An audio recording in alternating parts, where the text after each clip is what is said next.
Hi there, Cosmic Family. My name is Yahlial in this incarnation. Well, I am here today to live my daily reflection, and the moon is going through Libra today and did this contact with the South Node. Let's remember that karma nodes are these mathematical points. The North Node in Aries, in this case, is an evolutionary energy that we need to integrate, and the South Node in Libra at this moment is an energy that we need to recognize these old patterns to release them, to elevate also that energy.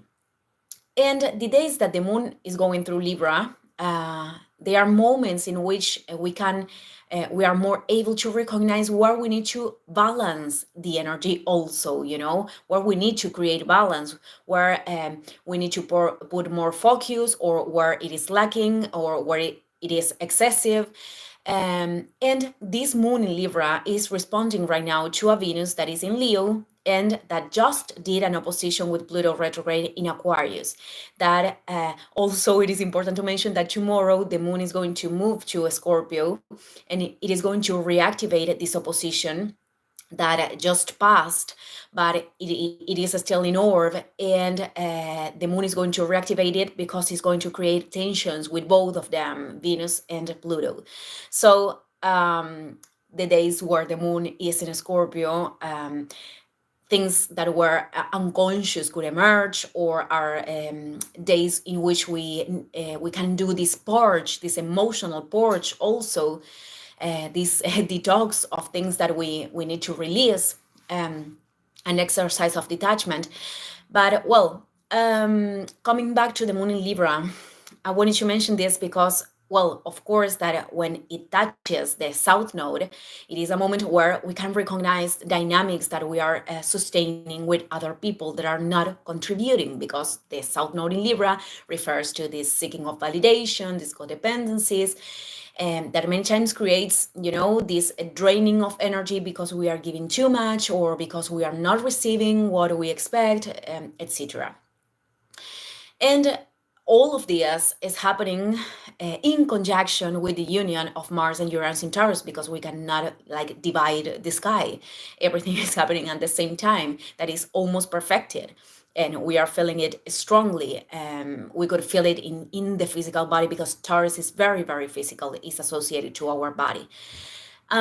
So I wanted to mention this because something that I noticed in my own experience and in other people's experiences, is that many times what happens is that those dynamics are sustained, dynamics in which we are not putting healthy boundaries with other people, we are giving too much, or we are in this, seeking of validation or fear of rejection too. Sorry, I am mixing the languages.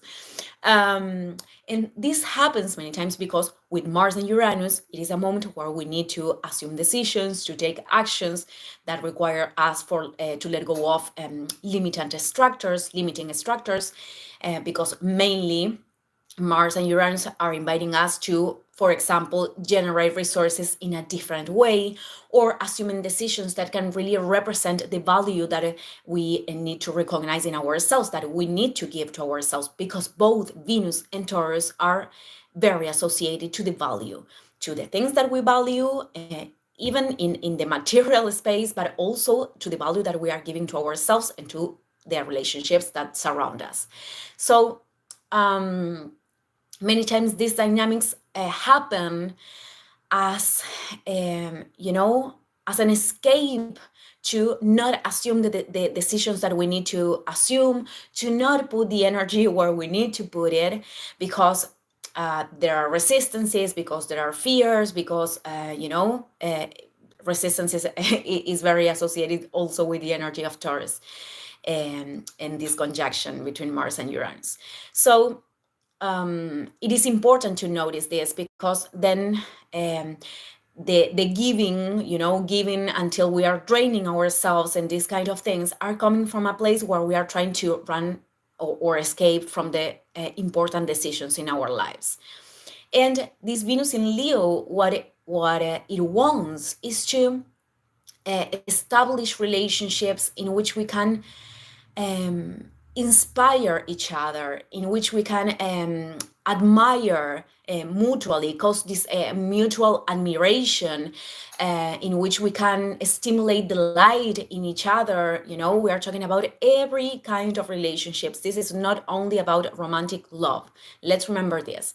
And with the opposition of Pluto, it is also important to take in account that everything that could cause us, these strong emotions like anger, like fear, like whatever thing, is reflecting something inside of us.